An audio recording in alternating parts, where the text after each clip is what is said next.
patriotas, voltei com notícias interessantíssimas para vocês. Vamos falar sobre a situação que Luiz Inácio Lula da Silva tem causado no nosso país e também uma prisão, já, não percam. Mas antes de eu trazer essas e mais outras notícias que estão interessantíssimas e que o povo precisa saber de fato o que está acontecendo no governo Lula, deixe aqui nos comentários de qual cidade vocês estão falando. Também deixe o seu nome para mim te mandar um oi e um muito obrigado. E o meu oi, muito obrigado de hoje vai para a Rita, do Rio de Janeiro, Petrópolis. Muito obrigado, Rita, pelo carinho. Agora, sem mais enrolação, vamos às notícias, porque o vídeo de hoje promete. E vocês, o povo, precisam saber de fato o que está acontecendo. Porque aqui no nosso canal vocês vão saber de tudo. E eu confesso, vocês vão ficar chocados diante dessa atitude agora da primeira-dama Janja e de Lula. Eles sempre aprontando. E com o nosso dinheiro público, né? Porque assim é mais gostoso. Eles gastam e nós pagamos. Bom, olhem esta notícia. Reforma de 26,8 milhões nos palácios presidenciais inclui tapete de 114 mil para Janja.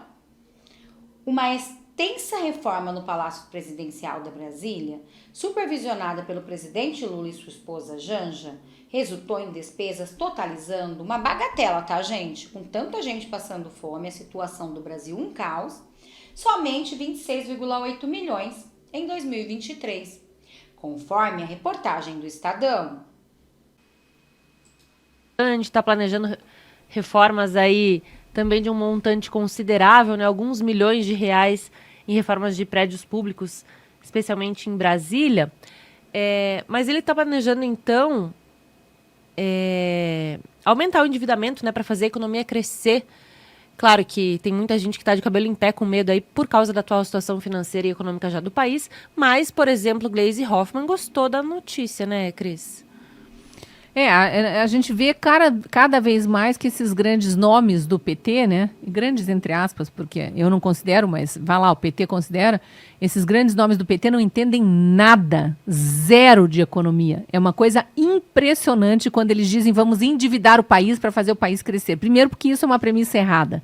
A gente sabe que o país não cresce com o aumento do endividamento, porque para o país crescer precisa estar aberto, né, atraindo investimento externo, inclusive, além da poupança interna. E ninguém poupa no país, e muito menos investidores estrangeiros trazem dinheiro para cá, quando o país está se endividando de forma descarada e alucinada, se jogando no poço. Quanto mais se joga no poço, mais distante da superfície fica. E é isso que está acontecendo com o Brasil, né?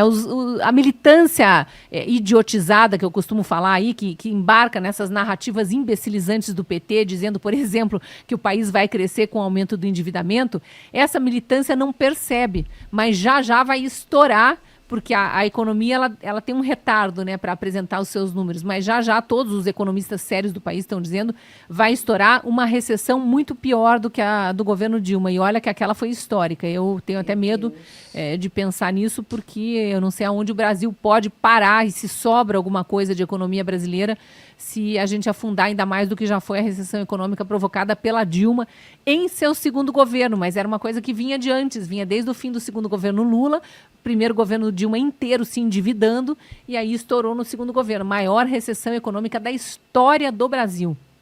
Maior índice de desempregos e tudo mais. Estamos caminhando para isso.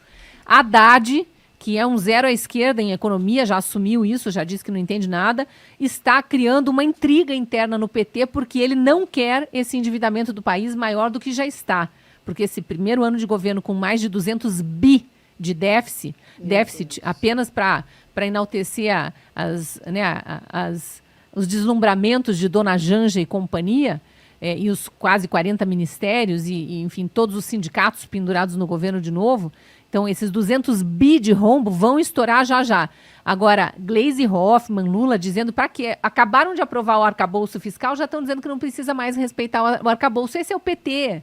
É o PT que a gente conhece. Não respeita nada, não respeita contrato, não respeita promessa, não respeita a própria palavra.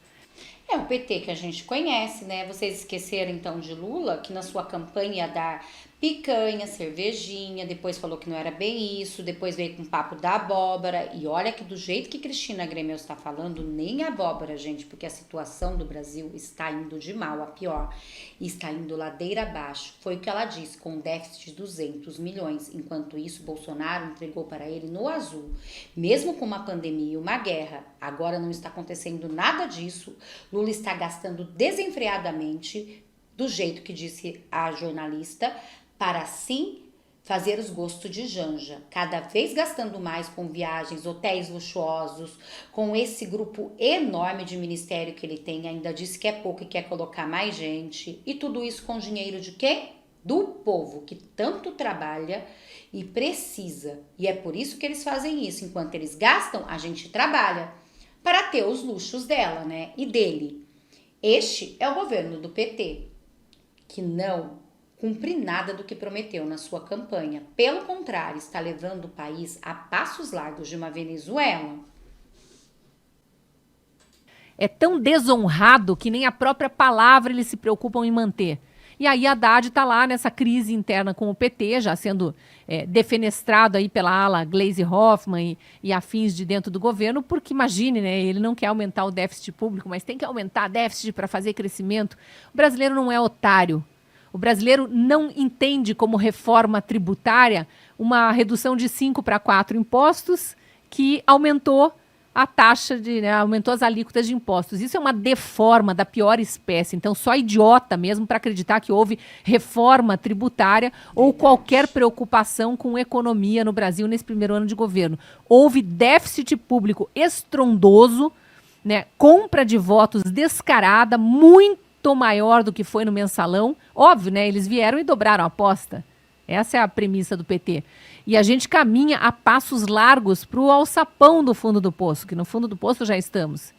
Então, esse discurso do Lula agora, que é uma narrativa imbecilizante, como eu disse, é só mais uma, né? Para enganar essa militância, inclusive a militância de redação, que vive de pichuleco, né? O pichuleco voltou e a militância de redação voltou a aplaudir bandido, porque é assim que se faz. Os mesmos jornalistas que cobriram a Lava Jato, que viram todos aqueles crimes serem descobertos, as provas sobradas dos crimes, e depois toda a manobra feita pelo judiciário aparelhado por Lula e Dilma, justamente para servirem realmente ali como manobra para soltar bandido, desfazer acordo de leniência, né, delações premiadas, devolver dinheiro para bandido, tudo isso. Essa militância de redação que agora aplaude isso é a militância que recebe pichuleco do governo. Então não precisa muitas palavras aqui para explicar o que acontece. Agora, a opinião pública que está vendo isso acontecer e vai atrás dessa militância de redação é porque realmente quer ser enganada.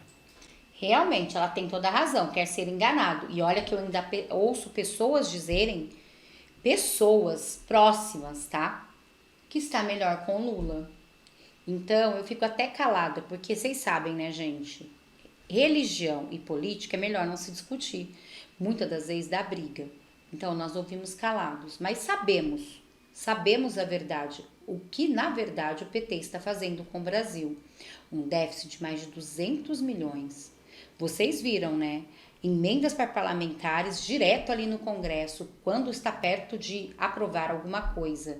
Ainda tem, como eu disse, as viagens luxuosas e agora mais esse gasto de 26,8 milhões, uma bagatela, para reformar o Palácio, né, do Planalto. Bom, eles têm que viver com pompas. Já o povo brasileiro, assim como disse Lula, não precisa nem ter 2 televisões. E é isso, gente. É dessa maneira que eles querem o povo. Um dos bandidos mais procurados do Rio de Janeiro se entrega. Luiz Antônio da Silva Braga, conhecido como Zinho, apontado como o miliciano mais procurado do Rio de Janeiro, entregou-se à Polícia Federal na tarde do domingo, dia 24 de dezembro. Zinho, foragido desde 2018, enfrenta 12 mandados de prisão e é conhecido por suas atividades criminosas na zona oeste do Rio. A captura de Zinho foi o resultado das negociações entre seus advogados, a PF e a Secretaria de Segurança do Estado. Após se entregar, foi levado ao Instituto Médico Legal para exame de corpo de delito e, posteriormente, o sistema prisional. A prisão de Zinho foi celebrada por autoridades estaduais e federais. O governo do Rio de Janeiro, Cláudio Castro, do PL, emitiu uma nota declarando a prisão como um triunfo para a polícia e segurança pública e também a sociedade. Aspas, a prisão deste criminoso é um sinal claro de que estamos avançando na luta contra o crime organizado, fecham aspas, afirmou Castro.